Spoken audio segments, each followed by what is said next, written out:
আমরা ঘুরে দেখি কলকাতা সিরিজের প্রতিটি পর্বে আপনাদের সাথে ভাগ করে নিয়েছি এই শহরের কিছু টুকরো গল্প, কিছু মুহূর্ত আর কিছু অনুভূতি। আজ যখন এই সিরিজের শেষ পর্ব শেয়ার করছি, তখন মনে হচ্ছে যেন একটা দীর্ঘ এবং আনন্দময় যাত্রার শেষ প্রান্তে দাঁড়িয়ে আছি। কলকাতা শুধু একটা শহর নয়, একটা আবেগ, একটা ভালোবাসা যা একবার হৃদয়ে ঢুকলে আর বের হতে চায় না। তো আমার বাড়ির কাছেই হচ্ছে 4B অটো স্ট্যান্ড। চলে গেলাম ডানলবের উদ্দেশ্যে। ভাড়া লাগলো 10 টাকা। তারপরে ডানলবে গিয়ে দুটো টিকিট নিয়ে নিলাম রবীন্দ্র সরোবরের জন্য। এটা 20 টাকা করে পড়েছিল আমাদের। তো আমি ঠিকই করেছিলাম যে রোজ রোজ আর বাইরের খাবার খাবো না, তাই বাড়ির দিয়ে লাঞ্চ করেই বেরিয়েছিলাম। আজকের লাঞ্চটা কিন্তু দারুণ টেস্টি ছিল। এটা হলো নারকেল দিয়ে কচুর শাক, সঙ্গে ছিল মাছের মাথা দিয়ে ছ্যাঁচড়া, আর এটা হলো আলু কচুর দম। আর প্রতিটা খাবারই অসম ছিল। তো আমরা রবীন্দ্র সরোবরের মেট্রোর টিকিট নিয়েছিলাম, আর মেট্রো দিয়ে নেমে রবীন্দ্র সরোবর যে লেকটা আছে আমাদের ম্যাপ অনুযায়ী দেখাচ্ছে ওখান দিয়েই যেতে হবে। তো আমরা অলরেডি রবীন্দ্র সরোবর লেকে চলে এসেছি। তো এখন হাঁটছি, দেখা যাক 25 মিনিট লাগবে হেঁটে হেঁটে, বাট মোটামুটি এখান দিয়ে 1.6 কিলোমিটার মতো রবীন্দ্র সরোবর মেট্রো স্টেশন দিয়ে। তো চলো যাওয়া যাক।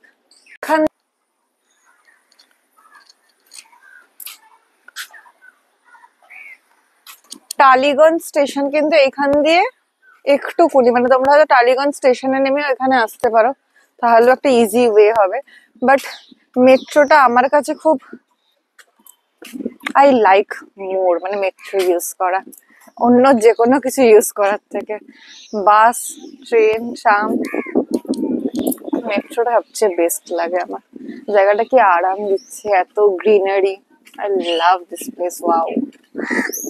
অনেকদিন ধরে ইচ্ছা করছিল যে একটু রবীন্দ্র সরোবর লেকে যাব, তবে যাওয়ার হয়ে উঠছিল। আজ কিন্তু মনটা খুব খুশি খুশি লাগছিল রবীন্দ্র সরোবর লেকে গিয়ে। লেকটা আজ ভীষণ শান্ত। জলের ওপর আকাশ আর গাছের ছায়া পড়ে এক অদ্ভুত মায়াবী পরিবেশ তৈরি হয়েছে। আমি লেকের ধার দিয়ে হাঁটতে শুরু করলাম। কি যে স্নিগ্ধ বাতাস বইছে! শহরের কোলাহল থেকে একদম দূরে এই পরিবেশে মনটা যেন জুড়িয়ে গেল।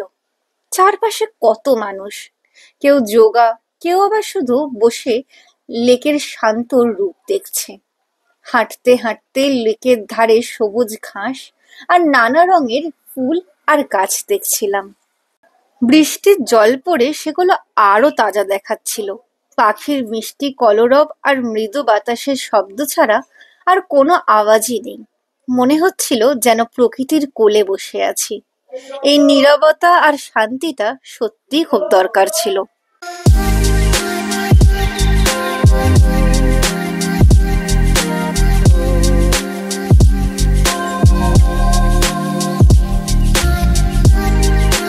Please don't trust in Google map guys.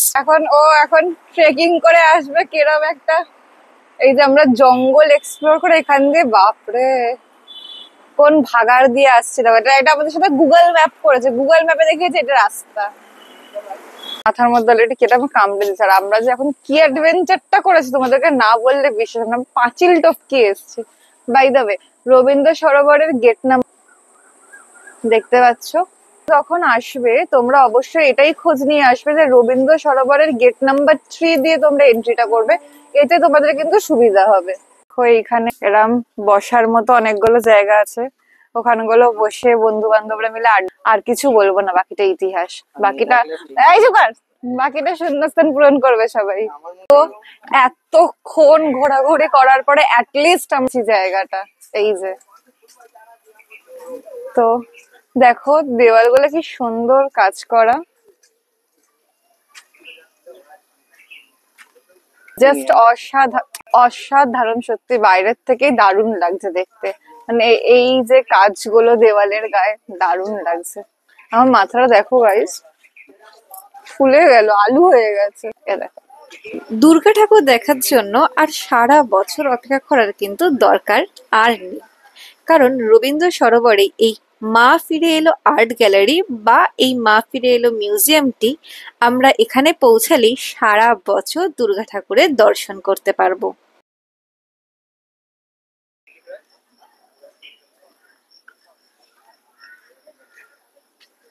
এদিকটায় এই যে ওয়েলকাম টু মা ফিরে এলো আর্ট গ্যালারি।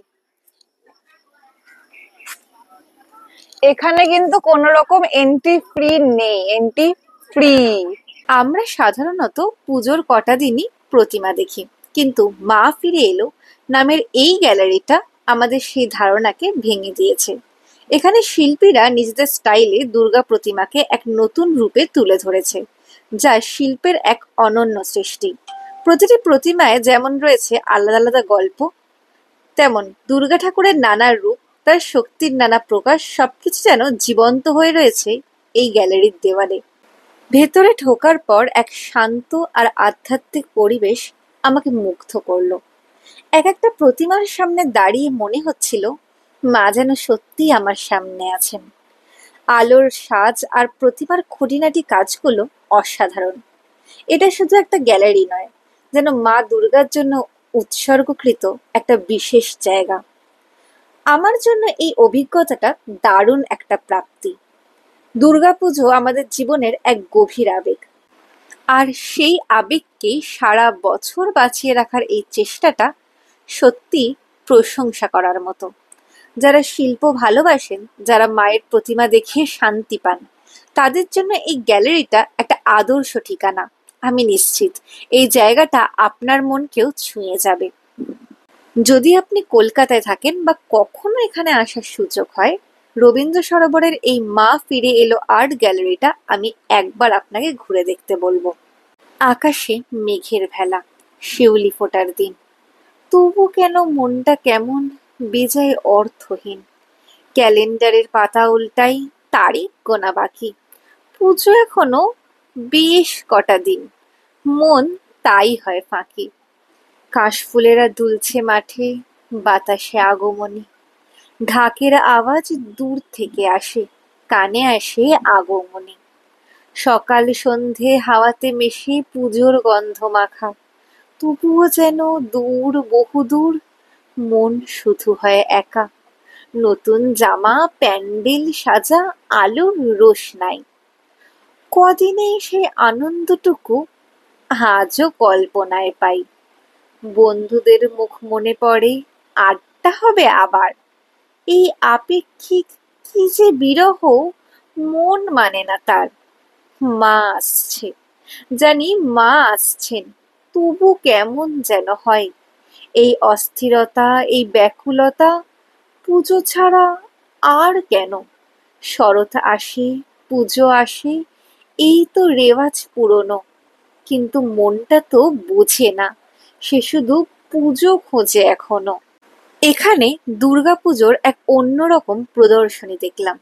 এটি শুধু কোনো সাধারণ প্রদর্শনী নয়, বরং বিভিন্ন জায়গার বিভিন্ন বছরের সেরা দুর্গা প্রতিমাগুলোকে যেন এক ছাদের নিচে নিয়ে আসা হয়েছে। এটা দেখতে এতটাই সুন্দর লাগছিল যে চোখ ফেরানোই মুশকিল ছিল। হলটার ভিতরে ঢুকেই একটা অন্যরকম অনুভূতি হলো। পুরনো এক টুকরো ছবি, তার পাশেই হয়তো গত বছরের কোনো মণ্ডপের আধুনিক শিল্পকর্ম। আলোর ব্যবহার, প্রতিমার নির্মাণ শৈল, এমনকি ছোট ছোট খুঁটিনাটি বিষয়গুলোতেও এত যত্ন করে সাজানো হয়েছে যে মনে হচ্ছিল প্রতিটা প্রতিমাই যেন নিজস্ব গল্প বলছে। এ কেবল প্রতিমা দেখা নয়, বরং দুর্গাপুজোর বিবর্তন এবং বৈচিত্র্যকে এক নজরে দেখার একটা দারুণ সুযোগ। এই হলটা যেন বছরের পর বছর ধরে হয়ে আসা দুর্গাপুজোর একটা টাইম ক্যাপসুল, যা আমাদের নিয়ে যায় স্মৃতির স্মরণীবে। এরকম একটা অভিজ্ঞতার সাক্ষী হতে পেরে আমি সত্যিই মুগ্ধ।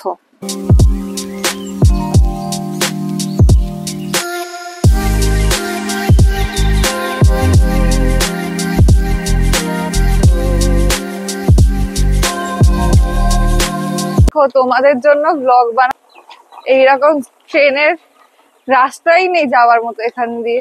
ট্রেনে যাচ্ছি মেট্রো স্টেশন খোঁজার জন্য, তোমাদের জন্য ব্লগ বানাবো বলে শুধু। আমাদের ঘোরা অলরেডি ডান, স্যার আপনার কিরম লাগলো ঘুরে?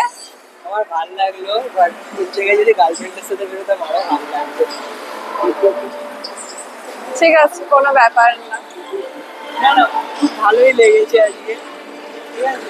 আর এই আমার আজকে অনেক হাঁটিয়েছে, তাই আমাকে আরে আমাকে যে কিছু খাইয়ে দিস আজকে। এই তখনই খাওয়াতে নিয়ে যাচ্ছি চ। খুব ভালো। আরে অ্যাকচুয়ালি জায়গাটা এরকম যে অনেকটা হাঁটতে হয়েছে, বাট আমি সিরিয়াসলি বলছি হাঁটাটা ওয়ার্থ ইট রিয়েলি। ভীষণ সুন্দর, ভীষণ সুন্দর। তো hey guys, if you are new here, then I am Orkopriya, your today's host. আমার ভিডিওটা লাস্ট অবধি দেখার জন্য থ্যাংক ইউ সো মাচ। যদি ভিডিওটা তোমাদের ভালো লাগে, লাইক, কমেন্ট এন্ড শেয়ার করে দিও।